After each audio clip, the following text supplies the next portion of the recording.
the Alexander C. and John D. Nichols, President and CEO of the Harris Theatre for Music and Dance. Welcome.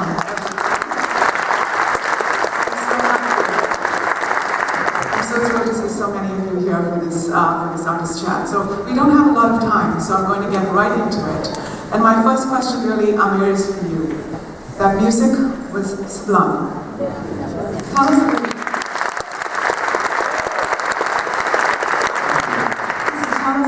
About the melding of Sufi with Indian Carnatic music. Was that difficult? Talk to me. On some level, the two flow together kind of seamlessly, and there's so much in common, the vibrations and the resonance of the maqam tradition, which is the Arabic, Persian, Central Asian musical language that I work in, and the raga, which is, in this case, particularly Carnatic, which is South Indian. There's a lot in common at first glance, and then as you get deeper, you start to discover that they're very different in certain ways, and a lot of challenges arose in how to deal with these scales and how to make them kind of meld together. And then as we continue to get deeper, I feel like we reached a point in which the common resonance was found once again. So thankfully we had a lot of time to develop this piece. It was about, I don't know, at least a year and a half of actual rehearsal time, and even more, another year or two before that of conception. But the mythologies and the philosophies and the poetry of Sufism and Hinduism have so many common themes, and the ways of addressing the divine and experiencing the divine, I think are so profound and deep in both. And in this piece, it's our attempt, and all of us kind of getting into that experience together, to share in that and let it kind of resonate outward. So I have to ask the question, whose idea was it, or where did the inspiration come to actually meld these two cultures? If I may, I'll just have to start a little bit before everything, before the music came in. The first idea came from the board game that I used to play as a child with my grandmother from southern India, which is called Paramapadam. You know, it has many names, many iterations in different parts of India. I call it snakes and ladders. That's right. Oh, okay, yeah, that's, you know, that was the Western snakes and ladders. But we played it as a religious activity during a particular festival, a special day to Shiva or Vishnu. And you play the game with your elders, and they don't eat, they fast. They play all night as a distraction. And as children, we hear the stories of each, where does it land, what is the story behind it. The older board games used to have these amazing writings in the native language from the area where the board came from. So when Aparna and I were thinking of creating a new piece, the idea of doing the board game was the first step. And then it took almost a year thinking, how are we going to do this? And then we met Amir. All three of us are Norris to choreography award winners. And when I went to receive my award, he had received it 1 year before. And he was talking about the maqam, and he played a video of his master, his teacher, and how he studied from it. And it so much reminded of us, how we study, whether it's classical music, classical dance. We have one guru, and we study with that same guru for years and years and years, and how it's transmitted from the guru to student. So I came back home, and Aparna and I discussed. We said, let's ask Amir if he would make the compositions. So that's how this came. But then we didn't, before that, Sufi, so if you just make it snakes and ladders, it's flat. So we wanted another layer to make it more complicated. So the Conference of the Birds, where 30 birds cross 7 landscapes to find their leader, was very similar to crossing the 108 squares to go to your salvation. So that was why Amir came in. So it's all like a board game. Everything was built thoughtfully it took a long process. And Aparna, if you have another question about how we made it, if I can add a little bit, because it's for us creating, as my mother said, just the literal game board wasn't enough, and it had such rich philosophy behind it. And then if you add the layer of the seven valleys and the experiences of a human being as we go through that evolution in our lives, but also we reference and we use various poetic and textual sources within this. We go to ancient Tamil poetry, the Sangam poetry, for certain, we call them kind of close-ups, right? When we delve into each of those emotions, when you land in different parts of the board or you're in a different valley, we go to certain poetics of the Vedas for certain. So we're really reaching into different languages, different traditions, different eras. But if you see that idea of longing, but also really exploring our internal universe as we traverse this universe, that is the common theme that we keep coming back to, and using different musical modes and poetic traditions really was a way of underscoring our joint humanity rather than just trying to weave a tapestry together. That is so rich. My next question really is for Ranee. Being a woman born in India and building a career in the arts in North America was an incredibly fulfilling journey for me, but an incredibly difficult one.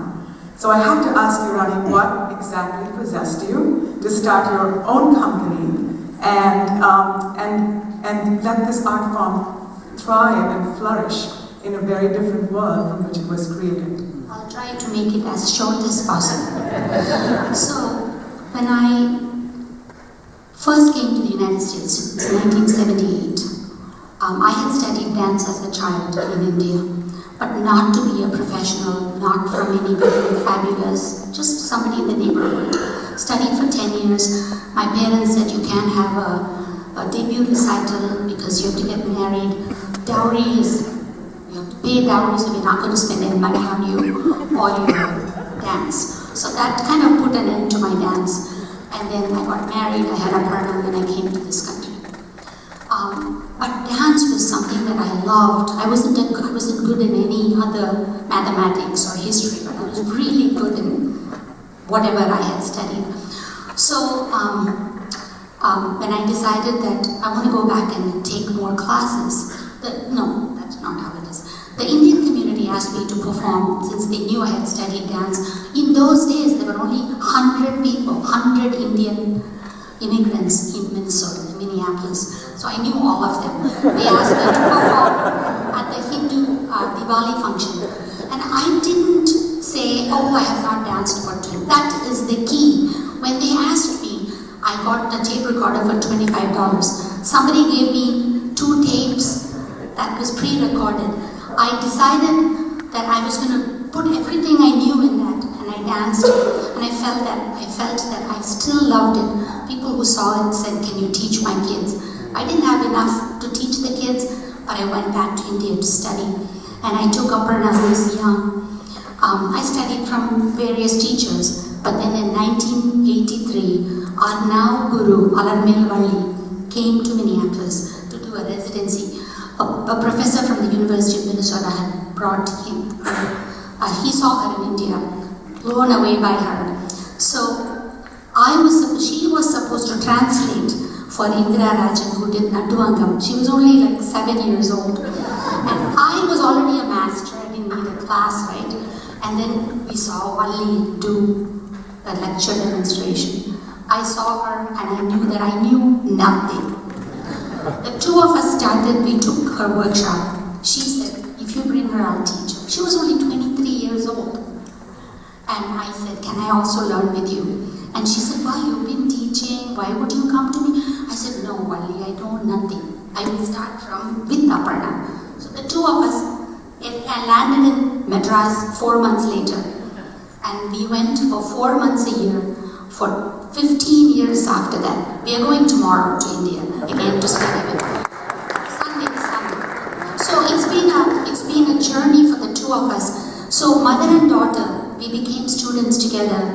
We practiced, we performed, we are creating, we are co-artistic directors. But when Aparna went to college, she had to go to school, college, whereas I was trying to, you learn from Valli, but you can't just keep performing that. So in Minneapolis in those days, first I had no money, second there were no musicians. I had no money to bring anybody from anywhere. So I started to experiment using Bharatanatyam, but I would work with Susanna De Palma, who is a flamenco artist. So I did so much of it to see where can I meet, where Bharatanatyam can do anything. That was my idea. Then I performed with Robert Bly, which actually brought audiences to see him and saw me. So that was the first step out to the main stage. Then I created Ragamala in 1992 to educate people so they can enjoy Valli. That was my only desire. So let me make this accessible to everybody so when they come, they will enjoy her. And then Aparna came back from high school when she finished college. And she's the one who turned me back to all the tradition and philosophy and psychology. And she said, Mom, we should go back. Don't go forward.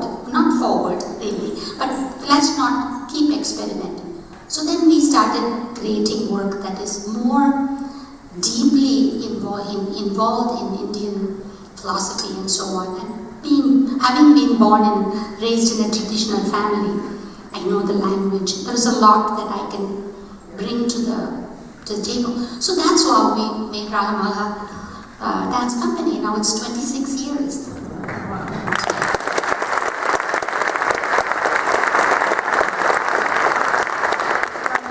Could you tell us a little bit about what it's like being such an amazing partner to your mom and following in her footsteps and continuing this beautiful tradition? Well, I think she said it very beautifully when she said that we have experienced this whole lifetime of dancing together. Even though she had a lifetime before that, we are in this together.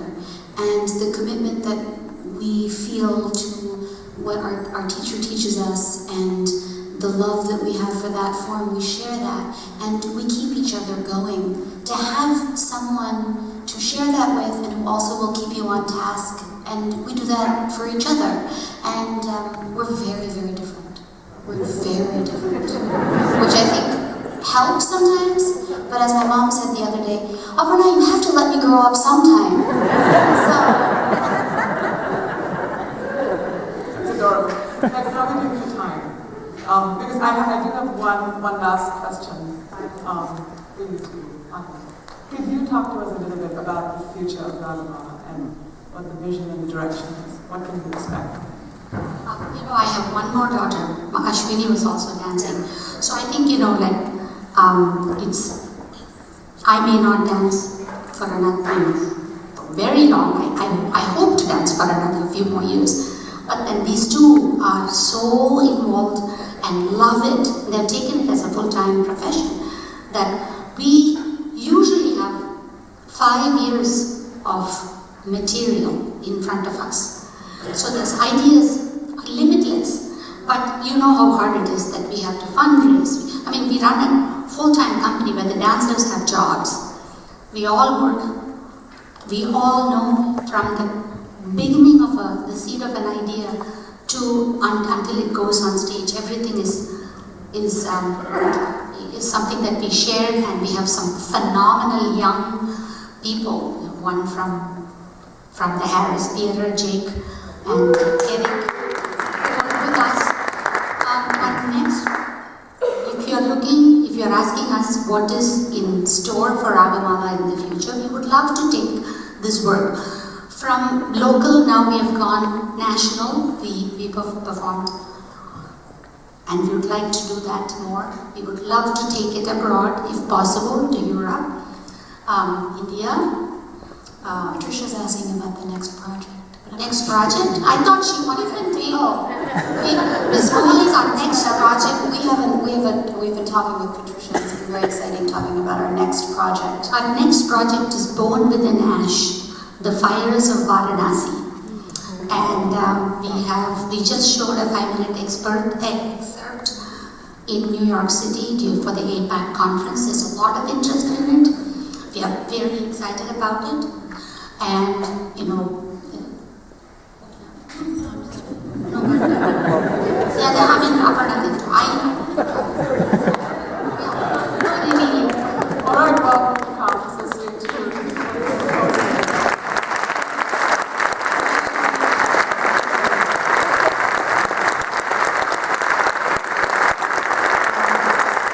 Thank you all for joining us this evening, and I know you'll all come back on February 28th when we open English National Ballet with Akram Khan's award-winning Giselle. So we'll see you all back.